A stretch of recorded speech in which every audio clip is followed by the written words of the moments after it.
Bismillahirrahmanirrahim.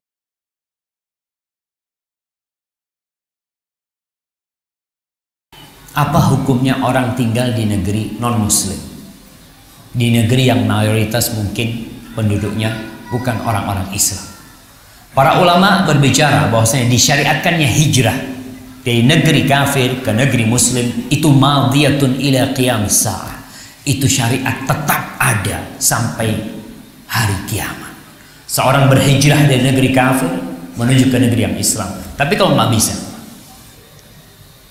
atau dia ingin tinggal di negeri yang non muslim, yang mayoritasnya non muslim, ada dua syarat yang harus ada pada diri dia. Yang pertama, Syekh bin Utsaimin menjelaskan persyaratan ini. Yang pertama, orang itu harus merasa aman. Dia memiliki prasangka yang besar bahwa dia bisa menjaga diri, di mana dia memiliki ilmu, dia memiliki iman, dia memiliki kemauan, yang di situ dia merasa insya Allah ana tinggal di tempat ini, ana akan selamat, ana akan bisa menjaga keluarga ana akan bisa menjaga istri ana, diri ana sendiri. Bahkan dia di situ berusaha untuk menjaga keimanannya dari syubhat-syubhat yang terjadi. Kalau dia bisa melakukan hal itu, dia memiliki kemampuan seperti itu, dia boleh tinggal di tempat ini. Kalau dia merasa tidak aman, umpamanya dia gini, kayaknya anak kalau tinggal di sini mungkin anak bisa bertahan, tapi anak-anak mungkin bisa terpengaruh, nggak boleh dia tinggal di tempat itu. Ada seorang syekh berkata ketika dia berkunjung ke Eropa, berjumpa dengan orang-orang Arab, ada yang hijrah ke Eropa ya, mereka tinggal di sana. Syekh itu mengatakan, kalau anak cucumu atau cucumu, Syekh ngomong itu, bisa kau jamin dia masih muslim di tempat ini, masih bisa mendirikan sholat, kau boleh tinggal di tempat ini. Lalu orang yang dikasih tahu menangis. Belum cucunya, anaknya sudah nggak benar. Jangan bicara cowok, anaknya sudah nggak benar. Bagaimana tidak? Tiap hari yang dilihat kekufuran, tiap hari yang dilihat kemaksiatan. Mungkin adzan tidak terdengar. Masya Allah, kita di Bali alhamdulillah masih terdengar suara adzan.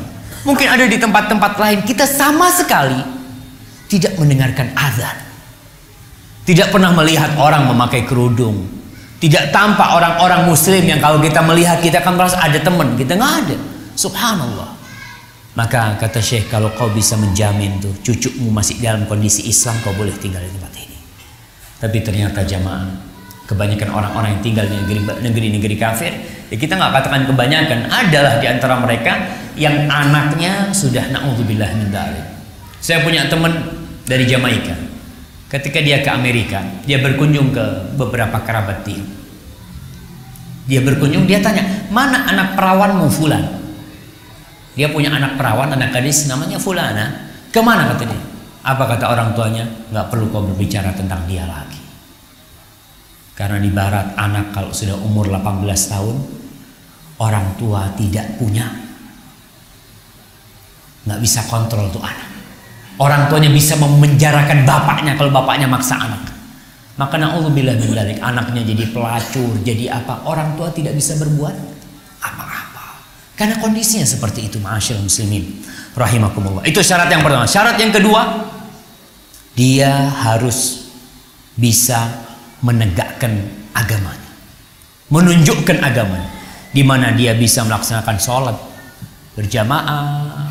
Kalau dia di situ ada orang-orang bisa melaksanakan sholat Jumat, kemudian dia bisa sholat Id, dia bisa berbagi zakat, dia bisa berpuasa, dia bisa berhaji, dia bisa melaksanakan syariat Allah SWT. Karena ada negeri-negeri yang seorang muslim nggak boleh pakai kerudung, haram hukumnya pakai kerudung di sana. Bahkan ada satu kota yang namanya Turkistan di Cina sana, subhanallah, itu diperangin orang-orang yang pakai kerudung di sana, diperangin sama mereka. Orang-orang yang pakai jenggot pun diperangin di sana sama mereka. Tapi kalau non muslim pakai jenggot nggak apa-apa. Bisa antum lihat. Kalau non muslim umpamanya mafia pakai jenggot nggak apa-apa kata dia, kan gaya kalau dia. Kalau orang Islam ini pakai jenggot karena agama nih bermasalah ini. Subhanallah, mereka permasalahkan hal seperti itu. Jadi kalau kita tinggal di negeri itu dan kita tidak bisa menampakkan agama kita, menegakkan syariat Allah khususnya tadi, sholat ya, kemudian zakat, kemudian puasa, maka tinggalkan tempat itu. Hijrahnya para sahabat dari kota Mekah ke Habasyah, kenapa? Karena di Mekah mereka tidak bisa menegakkan agama mereka. Di Habasyah, negeri kafir juga, tapi negeri kafir kan nggak semuanya sama. Ada satu yang memberikan kebebasan, ada satu yang memang menekan. Mereka hijrah ke Habasyah, sama-sama negeri kafir, belum ada negeri Islam pada waktu itu. Mereka hijrah, tapi di situ umat Islam dilindungi hak-haknya, mereka bisa menegakkan agamanya, maka itu tidak mengapa bagi dia untuk tinggal di tempat itu.